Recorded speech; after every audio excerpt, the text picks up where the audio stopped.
All right, day 3 at Marvin's shop. Kyle's already starting to pull the rear links because that was the last thing we had to do for the EVO Enforcer Pro Plus 4, whatever kit it's called.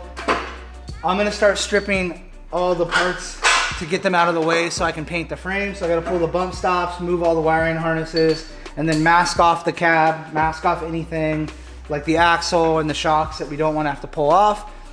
So it's gonna be a short day for me and Kyle. We're just, like I said, throwing in the new links, painting the frame, getting out of Marvin's way, because Marvin pretty much has to start on wrapping the truck. Tagged him in a few things on the internet of people wrapping the hinges, just to call him out, because he's so scared of wrapping these hinges. He's like, it can be done, dude.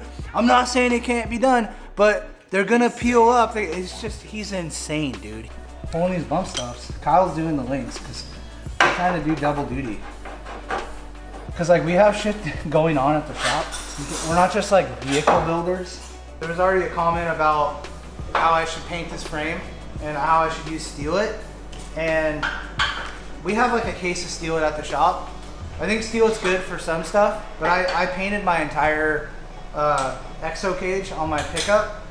And after like 3 or 4 months of just sitting in the weather, it actually turns like a light gray, which it's fine if you're gonna be like spraying it and like you're gonna weld on it and stuff. Like we welded on spray paint. I think Steel It has its value, but for me, I didn't want, the Steel It doesn't match the rest of the frame in my opinion. So we're gonna use VHT Roll Bar Chassis. They have a ton of this stuff for engine, all kinds of different textured wrinkle finish, exhaust, header paint, all this. I'm using the satin black one. They do have a gloss black one.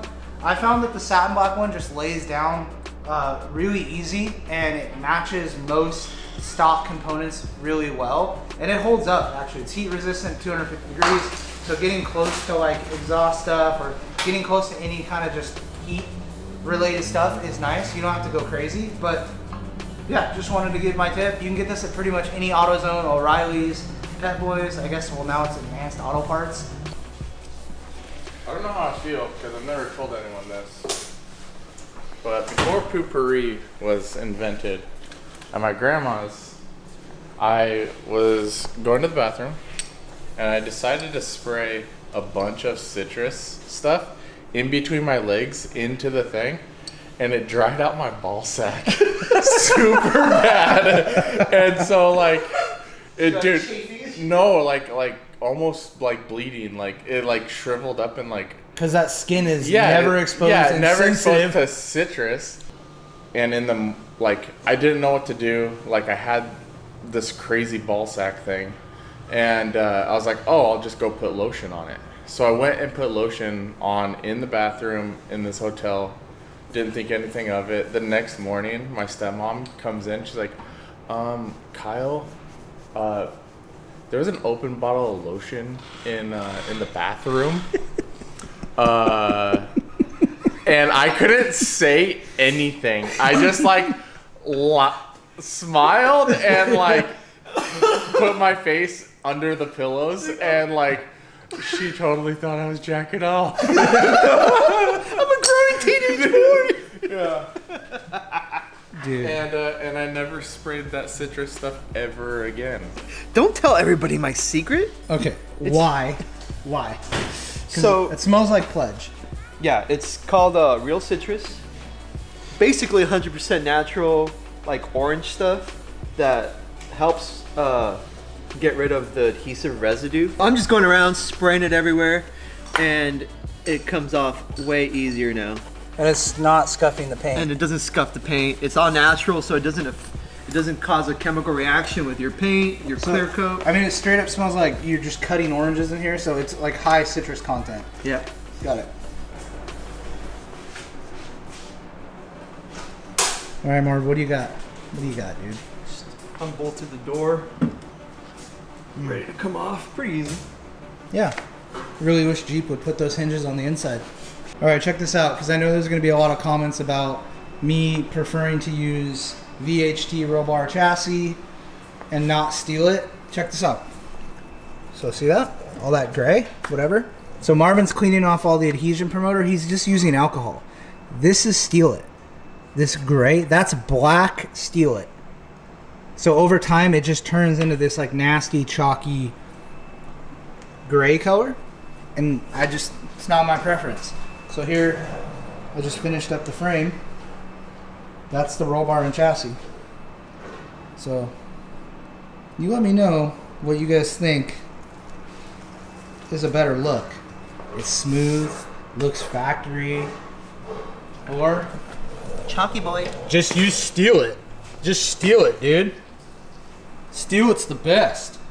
I'm not saying it's bad, I'm just saying like I don't like that look.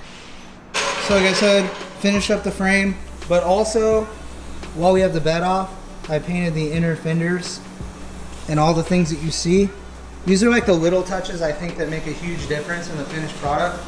So I'm gonna do the other side obviously. And then this section right here.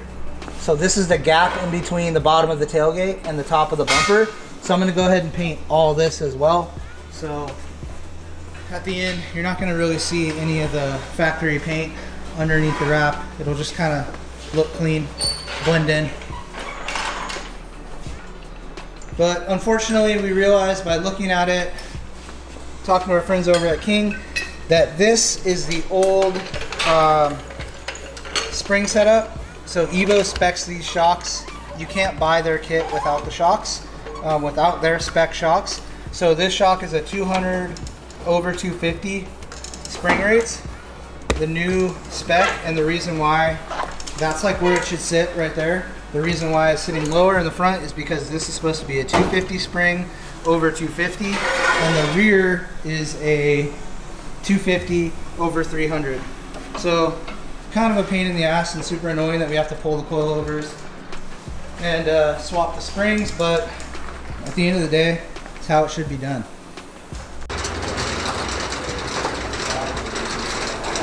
Explain to YouTube why we're here, Jimmy. Changing out some springs. Yeah, we are. And then have it stop. Scratch the cylinder.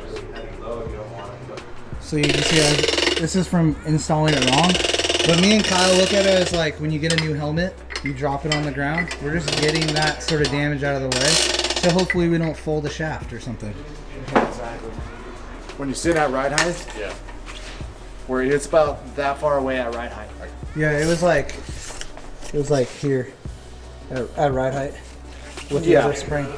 Get it closer, like about a half inch. That's what Okay. I would set it at.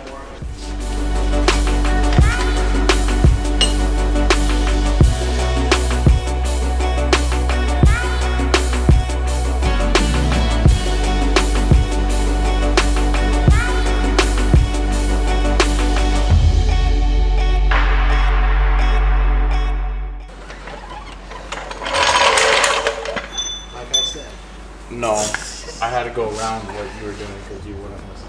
No, dude, I had to do it all. It's one of those things, dude. This is like, it's unreal. You want to fight me tooth and nail on every decision.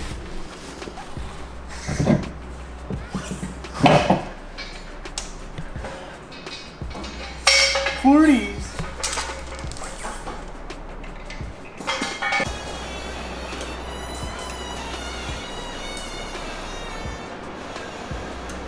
All right, so Marvin says he's gonna be done with this thing Tuesday. So that means Tuesday, me and Kyle have to get this Jeep aligned, hook up the lockers. We have a new front bumper coming. And then it's just tidying up, getting everything back together.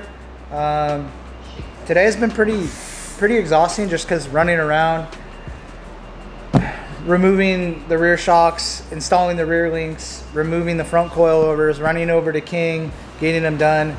All very exciting stuff, all stuff that needs to get done. Just day 3 here, kind of just tinkering on this Jeep. It's got us a little bit tired. So appreciate you guys tuning in. It's been rad to see you guys engaging with it. If you're new to the channel, I appreciate it. I'm gonna try to keep it going, keep it consistent. We have a ton of vehicle-based projects coming up this year. Some really cool stuff that I can't really talk about yet. So yeah, cut this one short today. Thanks for tuning in, and we'll catch you on the next one.